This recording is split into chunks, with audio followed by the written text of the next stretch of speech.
all time, Jesus says, you remember those passages which had two Yahwehs? One of them is me. And this is why they picked up, or they said, crucify him, because he was claiming to be God. Look, this isn't just found in Mark's gospel. Here's the other point that I want to make to Dr. Shebir Ali. Every single earliest record we have in the New Testament portrays Jesus as Yahweh. The Carmen Christi of Philippians 2 is one of the earliest records we have of Christian history. It's an insight into the time before the New Testament was written, right after Jesus was resurrected. What does it do? In verses 10 and 11, it says, to Jesus, every knee will bow and every tongue will confess. Where do they get that from? Isaiah 45, where it says, to Yahweh, every knee will bow and every tongue will confess. Even before Mark's gospel, people are taking Yahweh's name and putting it in with Jesus.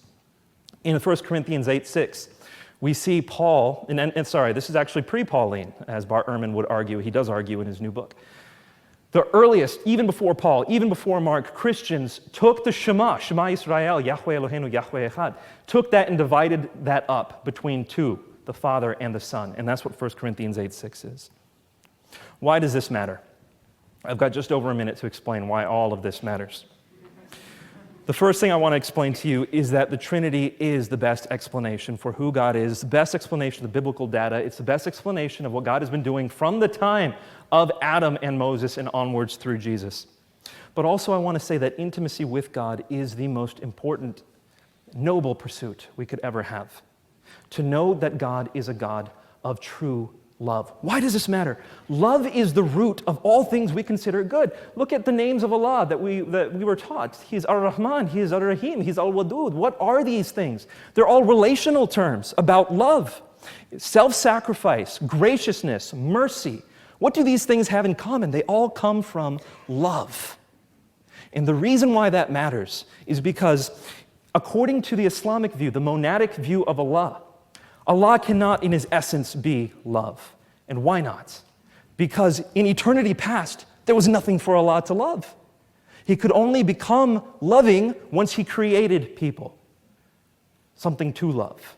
So His love is contingent upon His creation. He can't in His essence be love. Whereas the Christian God, from eternity past, is loving within the community of three persons in the Trinity. And it's out of that love that the Father had for the Son that He creates people in the Son's image to populate this world.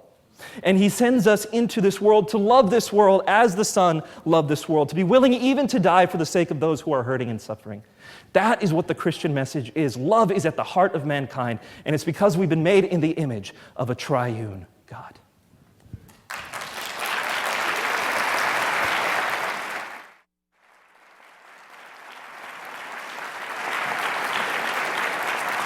Thank you. Thank you, Dr. Qureshi.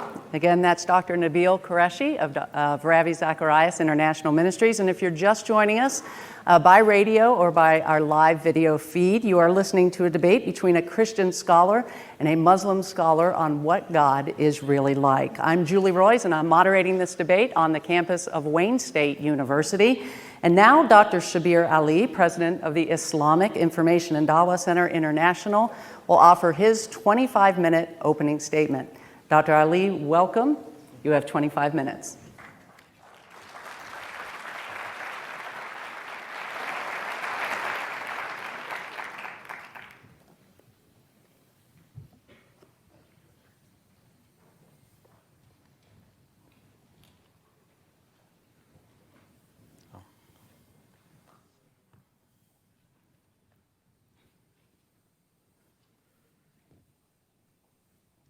Okay, the wire is a bit short, but we'll manage. We'll manage.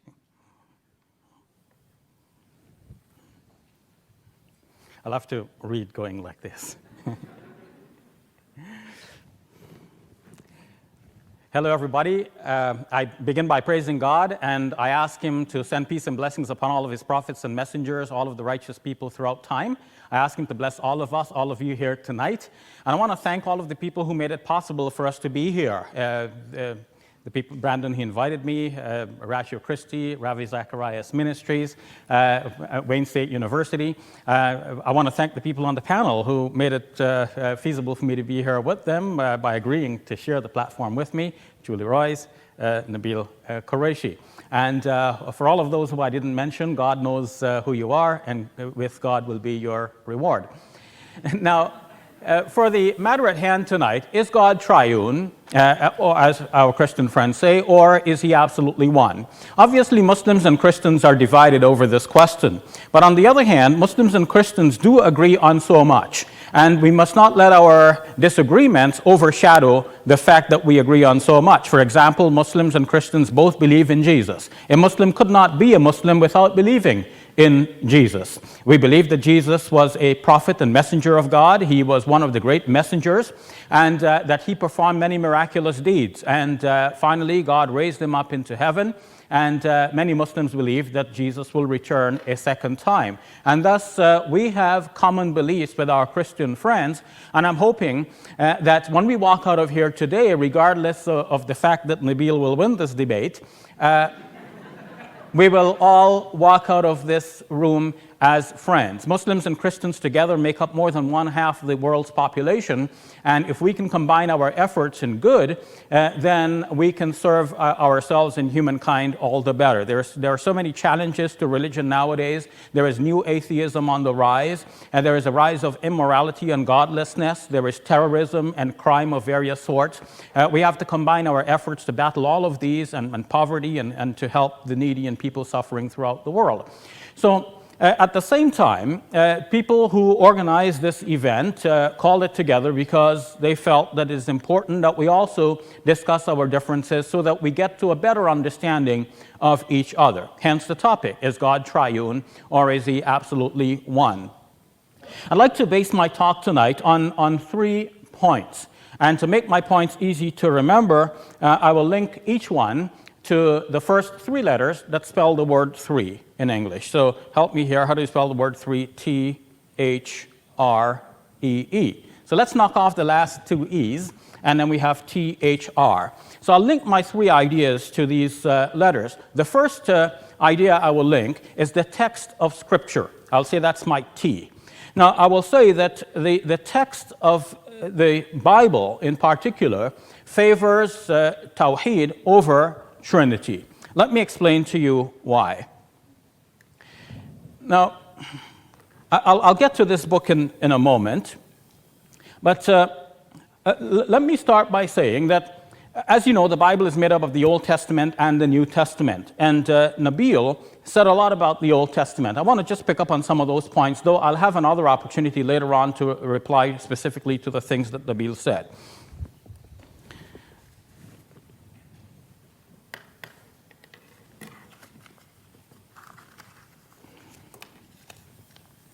Now,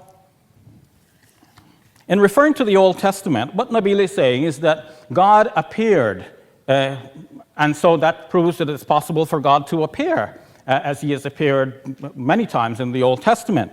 Well, what should not be forgotten is that there are clear statements in the Bible, and especially in the Old Testament, and in the core of the Old Testament, which, as we know, is the Torah. Everything else is built around the Torah, and without the Torah, nothing stands, not the rest of the Old Testament, not the New Testament.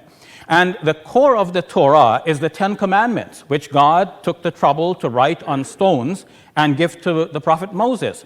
Now, the first 2 commandments is, first, that you should not have any other God but Yahweh is the only God. And second, that you should not worship anything that looks like anything that walks on the earth or flies in the sky or swims in the ocean, because Yahweh does not resemble any of these things. So those are 2 of the first 10 commandments.